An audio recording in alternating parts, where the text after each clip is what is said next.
As we slide into the holidays, especially if you're planning to travel, taking your pets with you requires special preparation. And here to give us some pointers is Monique Conway from the Humane Society of Southern Arizona. Monique, welcome back. Hi. Thank you for coming. And who'd you bring with you today? Today I have Hitch, and he's a 3-year-old boy who's looking for his forever home. Hopefully by Thanksgiving. We got our fingers crossed that he'll be in a home by then. He's absolutely wonderful. He's very well-mannered. He has very good leash manners. And he adores children. So he's looking for a family where he can definitely be part of the action. He likes to go on walks, jogs. He loves to go swimming. He'll set his head on your lap and just take a little nap, and he'll play fetch with you. He's really an all-around wonderful dog. Yeah, looks like he would want to be very active. Like you said, he's 3 years old. He's got so many good years left in him. I mean, probably over a decade. You know, if you really think about it, he could be in your family. And, you know, you're right, well-mannered. When I came up to him, he was super friendly, came right up to me. Such a strong dog, basically. We were commenting on how strong he is.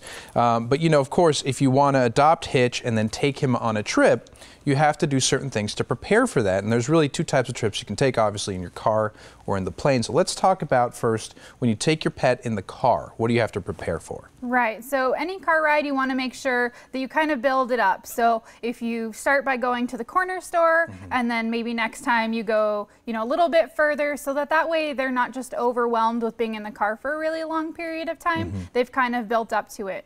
Also, with like traveling for Thanksgiving next week, you want to plan out pit stops. So the dog, they're going to have to go to the restroom eventually. It's really good if you already have something planned where you know that they can stop and use the restroom. And then definitely when you take them in the car, you want to make sure that their collar is secure and their tags are up to date. Because a new surrounding, there might be something that they're unfamiliar with that spooks them or that they get really interested in. So you want to make sure that that's secure and up to date so you can prevent any accidents. Right, good point. I mean, I would think that if you can travel with a dog in a car, that's probably more ideal than a plane. Absolutely. Right, because it offers more flexibility. Absolutely. And, you know, but if you do have no other choice but to go on a plane with your dog, airlines, I think some of them allow that, or most of them. Yeah. So what do you recommend for people to make sure their dogs are comfortable? Always check with your airline. Yeah. They'll have a list of guidelines that you'll need to follow. They do require certain crates be used, and they do require health certificates. Health certificate is basically like a pet passport that it just is your vet signing off saying that they're vaccinated and they're healthy and they're okay to travel. And then with a crate, you want to make sure that, again, just like the car rides where you build up the amount of time they spend in the car, you build up the same amount of time that they're spending in the crate. You can give them special treats, like if they like Kongs or they like special frozen treats, you can put them in there so that way they're rewarded every time they're in the crate. And maybe if they sleep in it, let them in the crate at night so that way they know when they get in there, it's time to sleep. Right. I mean, the ideal situation is that you can take your dog when you travel, but, you know, sometimes that's not always an option. So we talked about how to travel with them, but what if we can't take them? What do you recommend for people so that the dog is still taken care of when they're at home? Yeah, absolutely. There's a lot of great facilities in town that do dog boarding. A lot of veterinary offices do vet boarding, or you can find a lot of in-home sitters if you don't have any family members or friends that can help you out. Right. There's always options, and you have to take care of your dog like it's a member of the family. And you know, having said that, if you want to take holiday photos of them, you guys have a great opportunity for that too. Yes. So this weekend we were doing Pet Santa photos. Saturday we're going to be at La Encantada right in front of their beautiful Christmas tree. We'll be there from 2 to 6.